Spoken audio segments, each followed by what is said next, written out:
اعوذ باللہ من الشیطان الرجیم بسم اللہ الرحمن الرحیم جند ما هنالک مہزوم من الاحزاب كذبت قبلهم قوم نوح وعاد وفرعون ذو الاوتاد وثمود وقوم لوط واصحاب الایکة اولئک الاحزاب ان کل الا كذب الرسل فحق عقاب وما ينظر هؤلاء الا صيحة واحدة ما لها من فواق وقالوا ربنا عجل لنا قطنا قبل يوم الحساب۔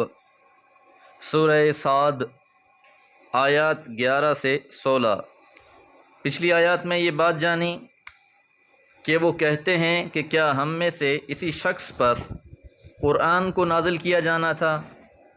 اصل وجہ یہ ہے کہ وہ شک میں ہیں اور انہوں نے ابھی عذاب کو نہیں چکھا، یا آپ کی رب کی رحمت کے خزانے ان کے پاس ہیں، یا ان کے اختیارات ہیں زمین و آسمان میں اور جو اس کے درمیان میں ہے، اور اگر ایسا ہے تو وہ آسمانوں کے اندر چڑھ جائیں۔ جندما جیسے بھی لشکر ہوں، ہنالک وہاں، محزوم شکست کھانے والے ہیں، من الاحزاب لشکروں سے۔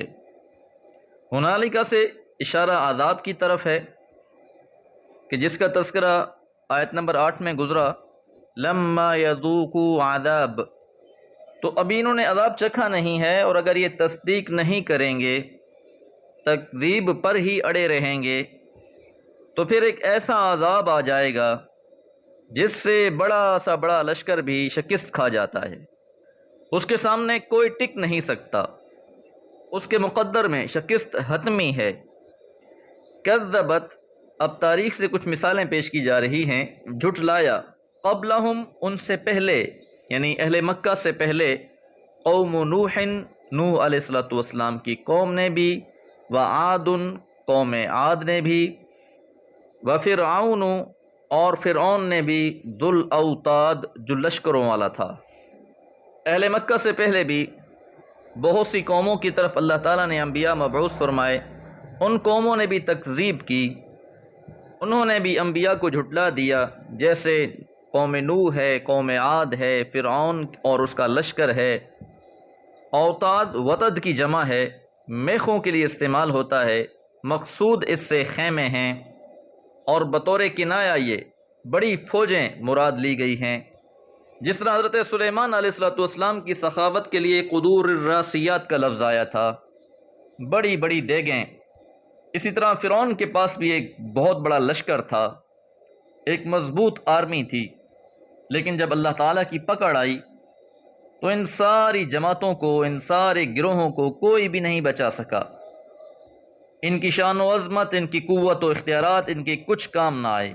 وثمود، اور قوم سمود، وقوم لوط، اور قوم لوط، واصحاب الایکہ، اور ایکہ والے۔ ایکہ سے مراد مدین والے ہیں، اور انہیں یہ نام اس لیے دیا گیا ہے، واصحاب الاشجار والبساتین، جن کے ہاں کثرت سے درخت تھے، باغات تھے۔ اولئک الاحزاب، وہ سارے گروہ۔ تو اہل مکہ کو ان ساروں کا حوالہ دے دیا گیا ہے کہ یہ سارے بھی انبیاء کی تکذیب کرنے والے تھے، اپنی قوت پر نازاں تھے، لیکن جب اللہ تعالیٰ کا عذاب آیا، اللہ کی پکڑ آئی، تو ان میں سے کوئی بھی نجات نہ پا سکا۔ ان کلن، نہ تھے یہ سارے، الا مگر، کذب الرسل، انہوں نے جھٹلا دیا رسولوں کو، فحق عقابی، پس ان پہ نازل ہوا میرا عذاب۔ یہاں لفظ عقاب کے آخر میں با پر دیر ہے، یہ متبادل یا ہے، یعنی جب میرا عذاب ان پر آیا۔ اس عذاب کی اصل وجہ یہی تھی کہ یہ رسولوں کی تکذیب کرنے والے تھے۔ وما ينظر هؤلاء، اور نہیں ہیں یہ لوگ بھی منتظر، الا مگر، صیحة واحدہ، ایک چنگاڑ کی، ایک ڈانٹ کی، کہ اہل مکہ بھی اسی عذاب کے منتظر ہیں۔